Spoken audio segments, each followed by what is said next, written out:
రాష్ట్ర వ్యాప్తంగా వినాయక చవితి పండుగ సంతరించుకుంది. మార్కెట్ల నుంచి మండపాలకు బొజ్జ గణపయ్యలు తరలి వెళ్తున్నారు. వినాయకుని పూజ కోసం సామగ్రిని కొనుగోలు చేస్తున్నారు జనం. వినాయకుని పూజ మధ్యాహ్న సమయంలో చేసుకోవడం మంచిదంటున్నారు పూజారులు. 24 గణపతి నామాలను ఉచ్చరిస్తూ పూజ చేస్తే ఆయురారోగ్యాలు సిద్ధిస్తాయన్నారు. చంద్ర దర్శనం నిషేధం ప్రతి ఒక్కరూ పాటించాలన్నారు. విఘ్నాధిపతిని పూజిస్తే విఘ్నాలు తొలగుతాయంటున్న సిద్ధాంతి ఉమామహేశ్వర శర్మతో మా reporter Kalpana face to face. వచ్చిందంటే చాలు ప్రతి ఒక్కరు చిన్న పెద్ద అని తేడా లేకుండా ఎంతో ఘనంగా పండుగ నిర్వహించుకుంటారు. ఇక ఏ గల్లీ చూసినా మనకు వినాయక ప్రతిమలే కనిపిస్తూ ఉంటాయి. అదేవిధంగా ఇంట్లో కూడా వినాయకుడిని ప్రతిష్ఠించి పూజలు చేస్తూ ఉంటారు. మరి రేపు వినాయక చవితి ఉంది. వినాయక చవితికి సంబంధించి పూజా విధానం, అదేవిధంగా వినాయక చవితి యొక్క ప్రాముఖ్యత, విశిష్టత ఎంతో తెలుసుకుందాం. ప్రస్తుతం మనతో పాటు ఉమామహేశ్వర శర్మ సిద్ధాంతి గారు ఉన్నారు. ఒకసారి వారితో మాట్లాడదాం. సిద్ధాంతి గారు, వినాయక చవితి అంటే చాలు ప్రతి ఒక్కరు కూడా ఎంతో ఘనంగా నిర్వహించుకుంటారు. అసలు వినాయక చవితి ప్రత్యేకత ఏంటండి? వినాయక చవితి, గణేష చతుర్థి అనేటువంటి రెండు పేర్లతో మన హిందూ సాంప్రదాయం లోపల భాద్రపద మాసంలో శుక్లపక్షంలో మనము ఈ చవితి పండుగను జరుపుకోవడం అనేటువంటిది ఆచారంగా వస్తూ ఉన్నటువంటి విషయం. అయితే ఈ గణేష చతుర్థి, వినాయక చతుర్థికి అత్యంత ప్రాధాన్యత ఉంది. మన భారతీయ జ్యోతిష్ శాస్త్ర ప్రకారంగా ప్రతి తిథికి కూడాను ఒక అధిష్టాన దేవత ఉంది. పాడ్యమి మొదలుకొని అమావాస్య వరకు కూడాను అన్ని తిథులు దైవానుగ్రహాన్ని ఇచ్చేటువంటివే. అంటే ఆ తిథులకు సంబంధించినటువంటి అధిష్టాన దేవతను మనము పూజించడం మూలకంగా మనకు సకల సౌభాగ్యాలు కలుగుతాయి అనేటువంటిది శాస్త్రం చెబుతుంది. గనుక అందులో భాగంగా చవితి రోజు మహాగణాధిపతికి సంబంధించినటువంటి తిథి. ఇందులో శుక్లపక్షంలో మరీను వరసిద్ధి వినాయక చతుర్థి, దీన్నే మనము వినాయక చవితి, గణేష చతుర్థి అని అంటూ ఉంటాము. అయితే ఈ చతుర్థి రోజున మరి జ్యోతిష్ శాస్త్ర ప్రకారంగా ఏ విధంగా ఉన్నటువంటి చతుర్థి రోజున మనం పండుగ జరుపుకోవాలి అనేటువంటి విషయాన్ని మనం చూసినట్టయితే, మధ్యాహ్న కాలము వ్యాప్తమైనటువంటి చతుర్థి ఏ రోజునైతే ఉంటుందో ఆ రోజు మనము వినాయక చవితి పండుగ జరుపుకోవాలి.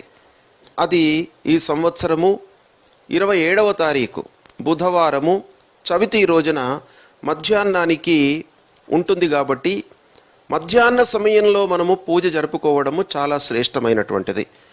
శాస్త్రంలో ప్రాతస్సంగమ, మధ్యాహ్న, అపరాహ్న, సాయాహ్న కాలాలు అనేటువంటివి 5 కాలాలు మనకు చెప్పబడి ఉన్నాయి శాస్త్రంలో. అందులో కొన్ని వ్రతాలు, కొన్ని పూజా విధానాలు ప్రాతకాలంలో చేసుకోవాలి. తర్వాత సంగమ కాలంలో, మధ్యాహ్న కాలంలో ప్రత్యేకంగా గణపతికి సంబంధించినటువంటి పూజలు చేసుకోవడానికి అత్యుత్తమమైనటువంటి సమయము అనేటువంటి విషయం మనకు పురాణ ఇతిహాసాలు, ధర్మశాస్త్రాలు అన్నీ కూడాను చెప్తున్నాయి. కనుక ఈ బుధవారం చవితి రోజున అందరూ కూడాను మృణ్మయముతో చేసినటువంటి వినాయకుణ్ణి, అంటే మట్టితో చేసినటువంటి వినాయకుణ్ణి 11 నుండి 1:30 మధ్యకాలం లోపల, ఈ మధ్యాహ్న కాలంలో మట్టితో చేసినటువంటి గణపతిని పవిత్రమైనటువంటి మనస్సుతో, శుద్ధమైనటువంటి శరీరంతో, శుభ్రమైనటువంటి వస్త్రాలు ధరించి మనము ఆ భగవంతుణ్ణి పూజించాలి. పూజా విధానానికి సంబంధించి కావచ్చు, 21 పత్రికలు సంబంధించి ప్రత్యేకంగా పెడుతూ ఉంటారు ప్రతి ఏటా. సో 21 పత్రికలు ఎందుకు పెడుతూ ఉంటారు? వినాయకునికి సంబంధించి ఇష్టమైన పూలు ఏంటి? అదేవిధంగా 21 పత్రికలకు సంబంధించి ప్రాముఖ్యత, ఆధ్యాత్మికత ఏంటి? ఆ విగ్రహంలో ఆ భగవంతుణ్ణి ఆవాహన చేసుకోవడం అనేటువంటిది మొట్టమొదటి కర్తవ్యం. అంటే భగవంతుణ్ణి ధ్యానం చేసుకోవాలి, ఆ రూపాన్ని మనం ఆవాహన చేసుకోవాలి.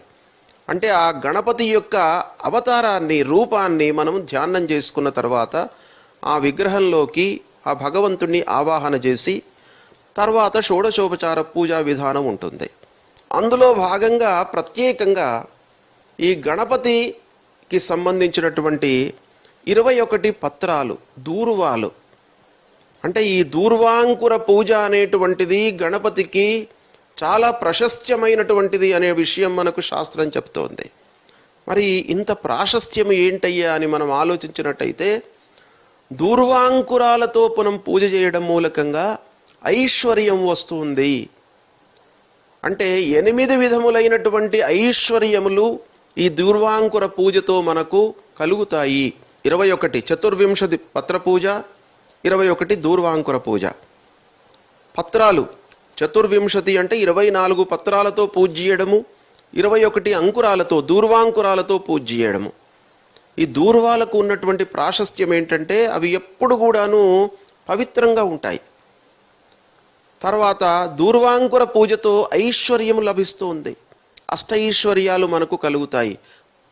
చతుర్వింశతి పత్ర పూజతో మనకు ఐశ్వర్యం కలుగుతుంది, జ్ఞానం వృద్ధి అవుతుంది అనేటువంటి విషయం మనకు ధర్మశాస్త్రం చెప్తుంది. కనుక వినాయక చవితి రోజున తప్పకుండా అందరూ కూడాను 21 దూర్వాంకురాలు, చతుర్వింశతి పత్రాలు వీటితో పూజ చేసిన తర్వాత ఆ భగవంతుడికి సంబంధించినటువంటి అష్టోత్తర శతనామాలతో మిగతా పువ్వులతో మనము ఆ గణపతిని స్మరిస్తూ పూజ చేయాలి. తర్వాత పూజ లోపల ముఖ్యమైనటువంటిది ప్రసాదం. ఉండ్రాళ్ళు సమర్పించడము, ఉండ్రాళ్ళు నైవేద్యంగా పెట్టడం అనేటువంటిది చాలా ముఖ్యమైనటువంటి విషయం. వినాయక చవితి రోజున పూజాంత్యం లోపల భగవంతుడికి సమర్పించుకుంటాం మనము నైవేద్యం. ఆ భగవంతుడికి ఏదైతే మనం నైవేద్యంగా మనం సమర్పిస్తామో దాన్ని మళ్ళీ ప్రసాదంగా మనం స్వీకరిస్తాం.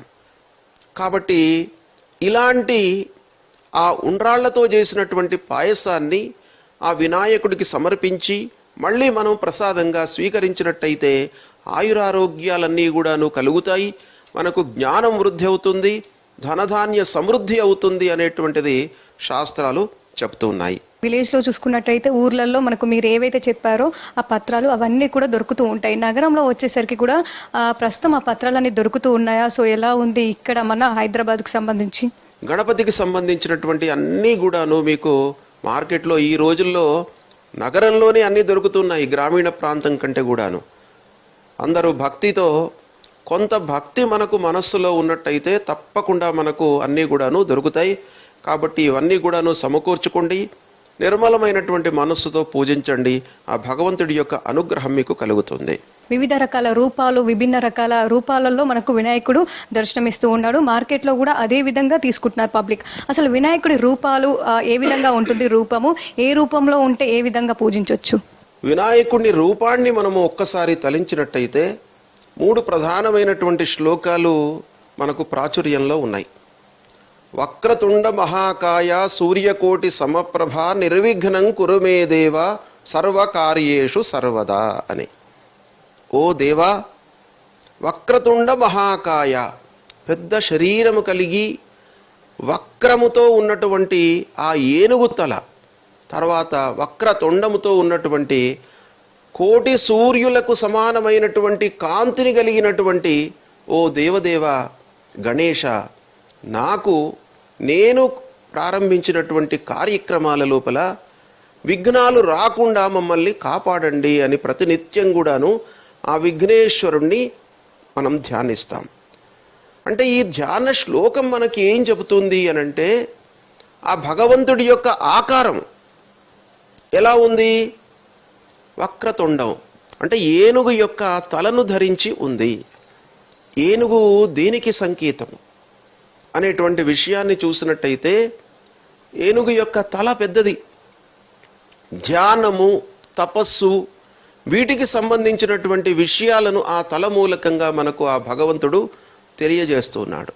అంటే ప్రకృతిని కూడాను మనకు రిఫ్లెక్ట్ చేస్తున్నటువంటి ఆ గణపతి యొక్క ఆ స్వరూపంలోనే మొత్తం ప్రకృతి బ్రహ్మాండం అంతా కూడాను ఇమిడి ఉన్నది. కాబట్టి అలాంటి భగవంతుణ్ణి ధ్యానం చేసి నాకు బుద్ధి, జ్ఞానము, ఐశ్వర్యము, ఆయుస్సు, ఆరోగ్యము అన్నీ కూడాను ఇవ్వాలి అని చెప్పేసి ఆ భగవంతుణ్ణి మనము తలుస్తాం.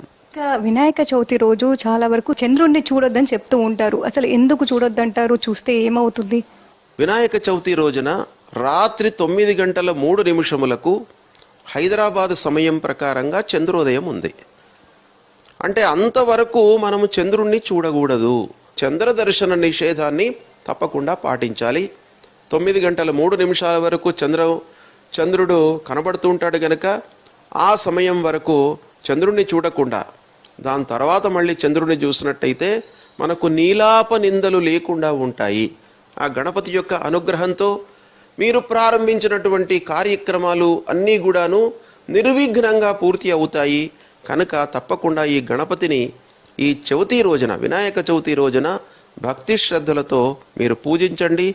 ఆ భగవంతుడి యొక్క అనుగ్రహానికి పాత్రులు కండి. వినాయక చవితి రోజు ప్రతి ఒక్కరు కూడా భక్తి శ్రద్ధలతో వినాయకుని పూజ చేసి నియమనిష్టలతో ప్రతి ఒక్కటి కోరిన కోరికలు తీరుతాయని చెప్తున్నారు. ఇవి వినాయక చవితికి సంబంధించిన విషయాలు. కెమెరా పర్సన్ సంజయ్తో కల్పన, V6 న్యూస్, హైదరాబాద్.